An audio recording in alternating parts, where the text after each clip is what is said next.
What's up, family? Gerald the Bossman here.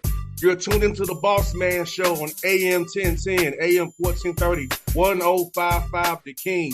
Let the King out at 105theking.com and the Bossman Show at bossmanshow.com. Hit me up on Instagram, The Bossman Show, Twitter at Bossman Show, and Facebook, Bossman Show. It's the Bossman on your radio. Listen to the Bossman Show with your host, JR, Saturdays at 9 a.m. right here on AM 1010, The King. What's up, good people? BetOnline is your number one source for all your betting needs. The latest odds, lines, and matchup reports for baseball, boxing, golf, and more. BetOnline continues to be the fastest and easiest way to place your wagers, including live betting and your favorite casino and card games available to play right from your phone. Head to the website or use your mobile device to sign up today and get in on the action. Remember to use your promo code BELIEVE, B-L-E-A-V, for your 50% welcome bonus on your first deposit. BetOnline, where the game starts. BS3 Network, changing the way you watch TV.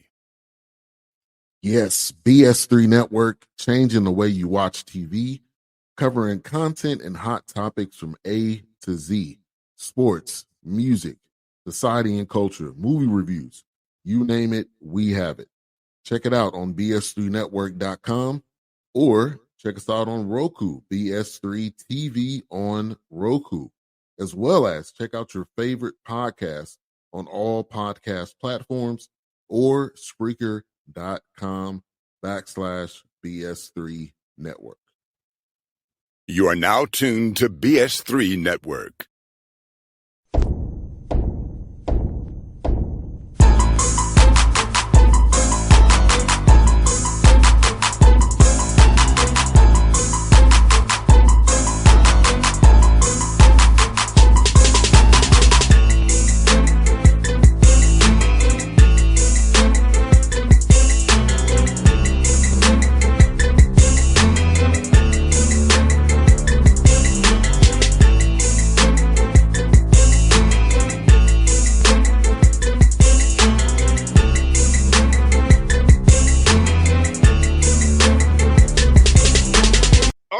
Back on the Bossman Show, going from Smithfield, Rhode Island, to the Bryant Bulldogs, my man, Coach Bill Martelli Jr. here on the Bossman Show. Coach, good to see you, man. What's up there in Rhode Island with you guys?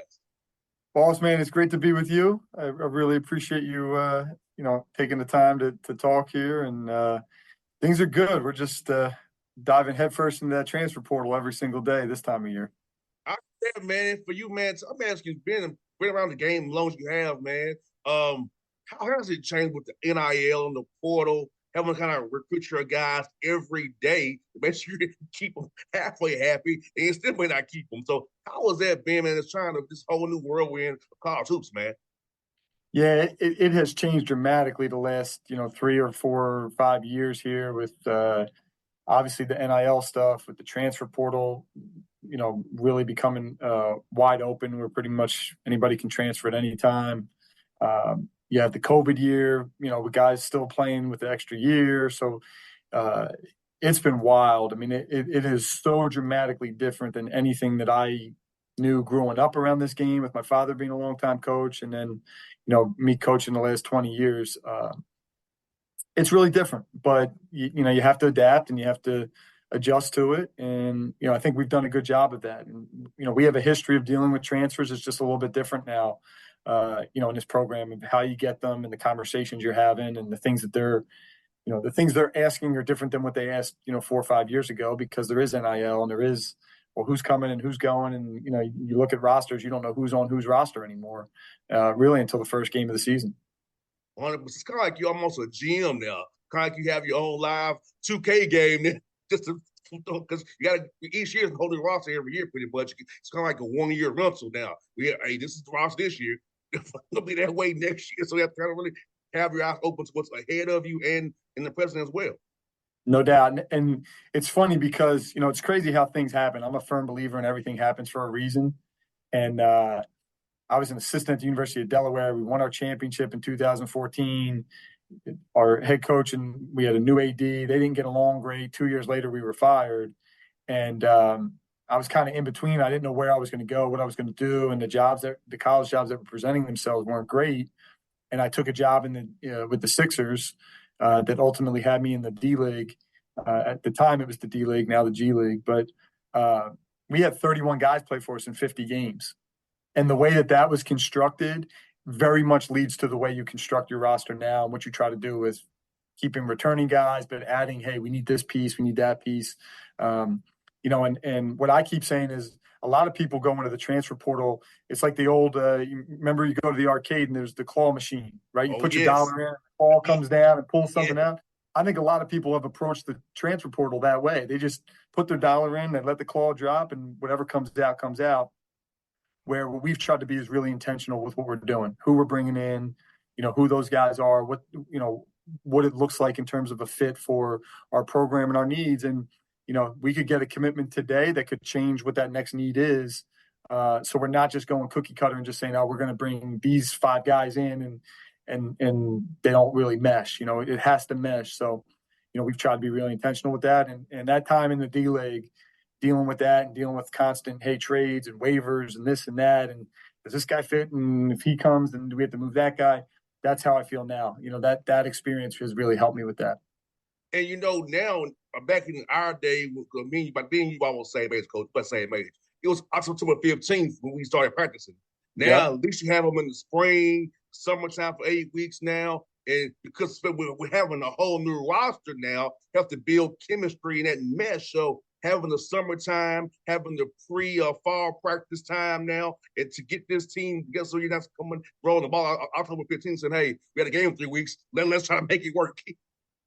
No, you're exactly right. It's funny you say that because right before we jumped on here, I was sitting at my desk and I was going through in my mind. I was like, what is that summer stuff going to look like? And not the basketball piece, but the chemistry piece. What are the things that we can do to kind of build that camaraderie, put them in different situations where they is it some community service? Is it some sort of, whatever, get them up in front of the team and kind of talk about their backgrounds and their lives, because that's really vital. Is you've got to find a way to build that chemistry and build that bond in a very, very short amount of time. And the summer, I think, is a great time to do that because for the most part, you should have all your guys there. There's not class. There's not all that extra stuff. It's workouts. Maybe they're taking one summer class, but the rest of their time, you have time to say, all right, let's come together and go do something. Let's go to, mini golf, whatever it is, just try to get 100%. Them a way to find, because they don't realize they've all been through things. Everyone goes through their stuff and they think, well, I'm the only person that's ever had to deal with this or go through this. And then you sit in a room, like we had 3 guys last year that I had in a room at one point. And I was like, you realize all 3 of you went through really tough seasons with injury, where you missed a season with a really bad injury. And how do you deal with that? And how'd you do? And they got them talking, and it's 3 guys that came from completely different places. That now all of a sudden they were like, oh yeah, I had that. Oh man, I did the same thing. And now you have that, there's that commonality and that bond, because you have to find a way to manufacture it quick. 100%, coach. Like you said, man, and that's what helps you in them tough times during the year, man. Like if this is truly my brother, we're on the same page because I trust this guy. It's like, hey, close a few games, miss a bad shot, take a bad shot, have a horrible turnover. Hey, hold you accountable to my guys. It's coming from love, not hate or I don't know where you're coming from with your child of me because I don't know you like that. So it's very important to have that bond because you can hold other accountable easier that way. They won't be hostile when you do. No, there's no doubt. There's no doubt because that's what they say it in coaching all the time, right? Like they don't care what you know, until they know you care. And it's the same with teammates. You know what I mean? It's the same with teammates that the teammates you were closest with were the ones that you could get on the hardest or could get on you the hardest. And there has to be that accountability. And it starts with the returning guys. And we got a good returning group. It really will start with them, and I'll put the onus on them when guys start coming in to say, look, you need to let them know, like, this is what we're about. This is who we're trying to be and what we're about. I'll preach it, but they've got to be in there every day, living it and echoing it. And I'm pretty confident with the group we have back that that will happen. And you're right about that, Coach, man, because like I know when I played, us upperclassmen was doing it. We was ones holding everybody accountable. We've been there 2 years already, 3 or 4 years. We know what the deal was, and so we set that same culture. So you pass along to your underclassmen as well. We gave given to you. So I feel like we have a player-led situation where the culture from the players down, giving it to the young ones. You will have something sustainable. Now, of course, in our day, it was sustainable, not the whole every year in the team, but that having the guys who've been there to say, hey, I've been through this before. I know what this is about. But know what the dining hall is, how to deal with financial aid, records. All that stuff matters when you've been there already to help the guys who come in and do. Yeah, there's no doubt about that. And it's funny because we talk to those guys about that all the time. Like just that comfort level.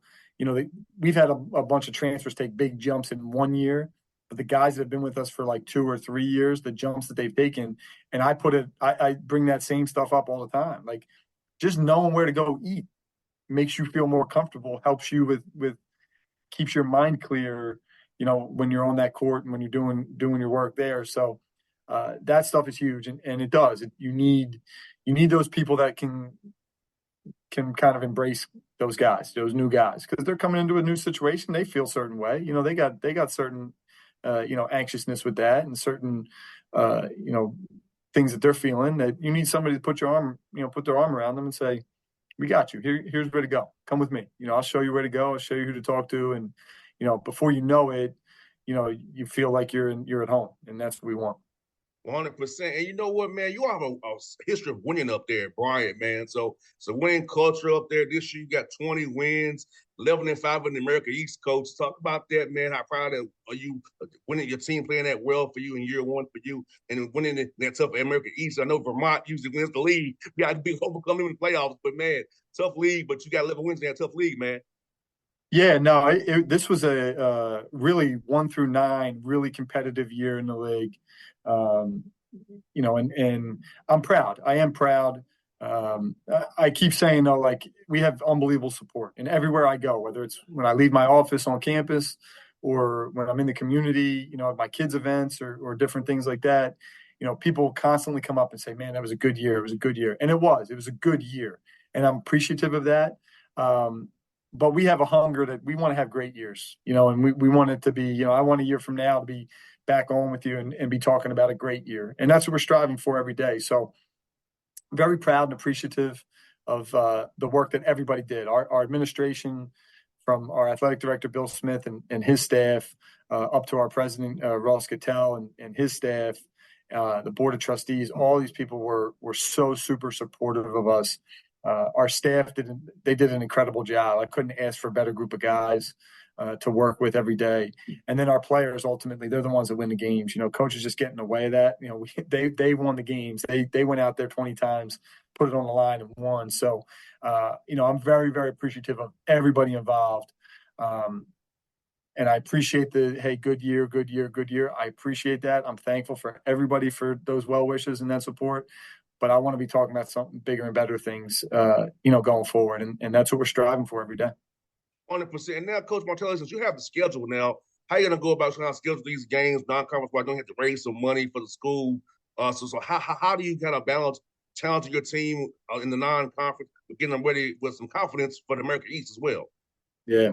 No, I mean, we had a really tough schedule this year and highlighted with winning on the road at Florida Atlantic when they were number 10 in the country. And I think we're the only team to beat them there in 2 or 3 years. So, that was certainly a highlight of the season. But, we always play a tough schedule. This past year it was Rutgers, it was Florida Atlantic, it was Ole Miss, it was Cincinnati, Xavier, Howard, came to us and went to the NCAA tournament.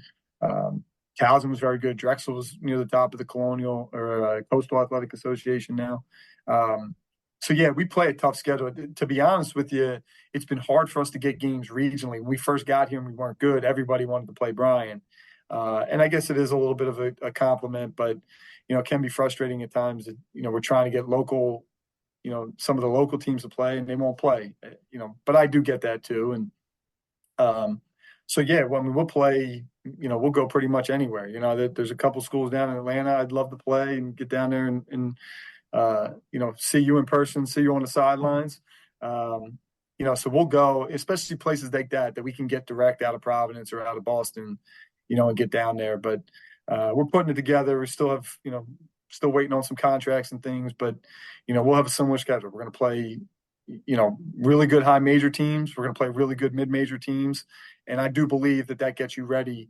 If we hadn't played that schedule we played this year, I don't know if we win 11 games. I don't know if we go into the environments we go into in league play and win or on those tough, 2 games in 3 days, if we'd be ready for that. So we try to schedule with an intent of being ready for those games. Well, Coach, Pitt is my guy. It's Kennesaw Jones and I went to high school together, and Dave was a buddy, so I can definitely help you out with those guys, Coach. Wow, how about that? Yeah, it's funny seeing Amir, Jonas, and Jarvis, who I went to school with, Coach Tyler. Unbelievable, isn't it? No, it's unbelievable. And those guys have done a hell of a job. Each of them has done. They really have done a great job. So there's something. You guys found some secret to success. We should all be studying whatever was going on down there. I was like, look here, you all can coach. At least when I have a radio show, I have longevity. I work by getting fired. I'm not gonna fire myself. I like that. When I was growing up, when I got to the point, probably in about 7th, 8th grade, I realized, I either wanted to coach or I wanted to do what you're doing. So those were the 2 things. I wanted, like anybody growing up, I wanted to play in the NBA, but I started to get to like 8th grade and I'm looking around going, I don't see a whole lot of slow, unathletic 5'10" white guys in that NBA. So I don't know if it's going to work. So that was my fallback was coaching or do the media stuff. I love sports talk radio, so I was always listening to that. But yeah, there's plenty of days I think like, man, we could have reversed this. I could be doing this. You could be up here, chasing guys in and out of the portal. Man, you know what, Coach? It's funny. My dad was a coach. My dad was like, I didn't want to be the coach, so I said, Dad, I don't want. I'm too competitive, and plus, I'll probably get fired for cussing out, saying the wrong thing. So let me just be in the media because see, people who know me laugh because I have a potty mouth off the air, but on the air, keep it together. Got to keep it clean. Yeah, there you go. That's it. So they be like, how do you keep on the air? But we out having a drink. She just firing off F-bombs. Oh, jeez. So, yeah, man, it comes out, Coach. It comes out, man. But, yes, I love this is the best gig in the world, man. And for you, let me ask you this, man. As growing up, I did having a coach as your father, man. How cool is it to watch games with your dad, seeing your dad chart things out and kind of watch the game from a different level as a kid? I know for me, I can't watch basketball like normal people do. I'm looking at what you're doing defensively, how they guarding the balls you're doing on the backside here, and front side. I'm looking at it from different perspective. So how's it for you trying to watch games, man, just as a fan? For me, I have a hard time. I'm looking at different stuff, not just the game itself.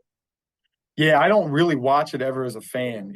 I say it all the time. Like the one team that I say I'm a fan of is, and this will get me in trouble in Atlanta, is the Philadelphia Phillies. I love the Phillies because I can watch baseball as a fan. I can just sit there and watch the game and be invested in it as a fan. I can't do that with basketball, and whether it's watching a college game, a pro game, an AU game, you're either evaluating a player or you're watching a scheme or you're trying to pick something up.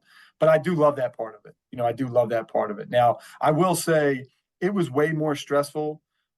And now my dad will get a taste of this now that he's retired and will be watching my games more intently. Like it's more stressful on that side. It's more stressful watching your loved one coach their team or whatever than it is actually in coaching, and coaching the games. Like, that definitely prepared me for the stress level of like, all right, being invested and being locked in. But, and now I have an 8th grade son who's 14 and I see it with him. Like, and he's so locked into even more so than I ever was. I think a lot of it's the internet and everything's so readily available that, when we were growing up, you couldn't do that. Like you watched whatever game was on TV, your local game, and, maybe you caught Big Monday and there was a couple college games on and, but you couldn't go back and replay them or watch them, where now he's coming to me with like, different schemes and different things people do. And like, how do you know that? Like, how do you, but so he's a coach in the making in and of itself. So, yeah, it's hard to watch it as a fan, but I will watch the Phillies, whoop up on the Braves in the playoffs, and I'll be a big fan then. Man, it's fun story, Coach. I was a Braves bat boy. Were you really? Yes. Wow. So I was around the 90s Braves, man. So Yep. I got to see the Braves win a World Series as a bat Yeah. boy. All the Chipper Jones and Andrew Jones and the Yes. Glavins and the Maddoxes and the man, So those in the days serious when years. you have a Schilling versus Maddox matchup, the game was over in 2 hours. Yes, yep. I was at Game 6 in '93 with my dad and my brother. We were in the 700 level veteran, the Veteran Stadium in Philadelphia when the Phillies won in '93, and we never won, so it was like to win that was crazy. And I remember leaving the parking lot and my dad trying to turn onto Broad Street, and there was just people everywhere, people on top of SEPTA buses, the public city bus. I mean, it was crazy. But yeah, yeah, I love the Phillies. I love watching the Phillies. I love the little rivalry they got with the Braves now. I mean, the Braves get us in the regular season pretty good, but somehow we found a way to get them in the playoffs. So Yeah. Do you remember this? Watching the Braves games on TBS at 7:35 after Fresh Prince of Bel-Air. 7:35. Yep. Absolutely. Then we watched WGN at 3:20 to watch the Cubs. Watch the Cubs. Yep. So those were the days we had those stations. You didn't realize the Superstation days, but where we grew up, like we could watch 2 teams at least every day during summertime. Yeah, that is the truth. That is the truth. And the Cubs were always on during the day, so there was something on during the day, and Braves were at night. And for me, our local, Phillies were playing. You'd be able to watch them. Yeah, those were great times. And then down here, we got the sports channels. We get the Reds games too down here. Wow. On the sports channel. How about that? Yeah, so we got the Reds and the Braves when we was growing up down here, man. So yeah, another quick story, Coach. I was also Atlanta Hawks ball boy. Wow. Because the Hawks used to practice at Morehouse. Yeah. Up until 1999. So I grew up about 5 minutes from Morehouse. I'll be over there at practice watching the Hawks practice at Morehouse back in the day. Wow. So I've been around sports my whole life. Yeah, that's pretty cool right there. Especially those times down in Atlanta. You had some good ones. A lot of Hall of Famers walking through those 2 organizations. Yeah, hey, I can saw Jordan in '97. If you remember, we beat the Hawks. We beat them in Chicago. It was 1-1. Yep. I thought we had a chance. They came into the Omni and destroyed us that weekend. Yep. Mike said, "No way, he wasn't letting that happen." Yeah, so I've seen some great basketball, man, and great baseball in my life. Not much of a Falcons guy. I don't really do with the Falcons, man, but yeah, the Hawks and Braves are my 2 teams for sure, man. Oh, that's great. Yes, indeed. Well, Coach, man, I'm gonna ask you this, man, before we go. Last question for you. Like, for you, man, when you're not coaching hard, man, chasing these kids in and out of gyms, man, how to kind of just get away from the game and just some time for you and your family, man? Yeah, I'm just, I got 3 kids. My wife, Megan, she's a saint, and she played. Her dad's a high school coach, so we're always around it somehow, some way. But my 3 kids, Philip's 14, my daughter Mara just turned 12. She's in 6th grade, and then my little guy Nate is 6 years old. He's in kindergarten. So yeah, they're always like I'm waiting on the text from my wife right now to say, hey, this afternoon, Mara's got soccer, then she's got dance, then she's got basketball, Philip's got basketball, Nate's got baseball, and we find a way. So, but I love it. I love watching them, do the things that they love and having fun and just enjoying themselves. And yeah, that's really it for me. Like I'm not I don't have a whole lot of hobbies. I don't have a lot else. I obviously fully invested in our program here at Bryant and fully invested in my family, really in probably reverse order, my family, then Bryant. But yeah, that's what I do. I just go and we're at a kid's game, a volleyball game, a soccer game, a baseball game, a basketball game, whatever, a dance recital, taking my little guy to a birthday party this week, whatever it is, that's kind of, that's my downtime. And, just sitting and hanging out with them and, relaxing is always a beautiful thing. And getting down to the Jersey Shore in the summertime, that's always my, in August, getting down there and taking a week or 10 days to get away and unwind. That's always my light at the end of the tunnel. I hear that, brother. Hey, well, Coach, hope I'll see you in the live period. I'll be at a Lake Point. I'll be at the Beach Jam and at Rock Hill. So hopefully I'll see you one of them events, man. We'll catch up, man. But it's good to have you on the show, man. I was a big fan of your dad's was at St. Joe's, man. So good to have you on the show as well. The relationship with you, man, going forward, brother. Yeah, anytime, Bossman. I really appreciate you.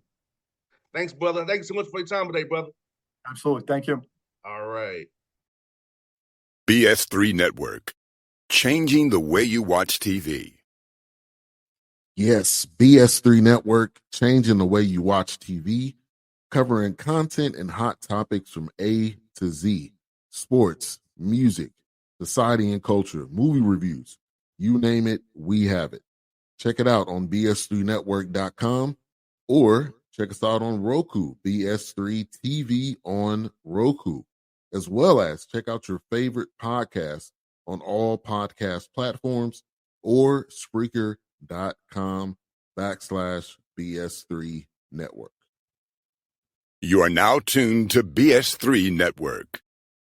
What's up, good people? Bet Online is your number one source for all your betting needs. The latest odds, lines, and matchup reports for baseball, boxing, golf, and more.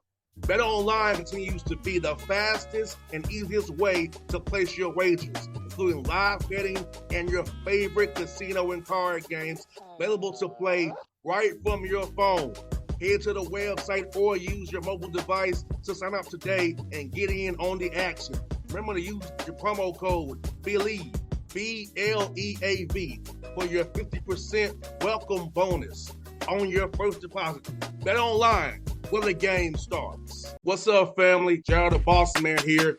You're tuned into the Bossman Show on AM 1010, AM 1430, 1055 The King. Check The King out at 105theking.com and the Bossman Show at bossmanshow.com. Hit me up on Instagram, The Bossman Show, Twitter at Bossman Show, and Facebook, Bossman Show. It's the Bossman on your radio. Listen to the Bossman Show with your host, JR, Saturdays at 9 a.m. right here on AM 1010, The King.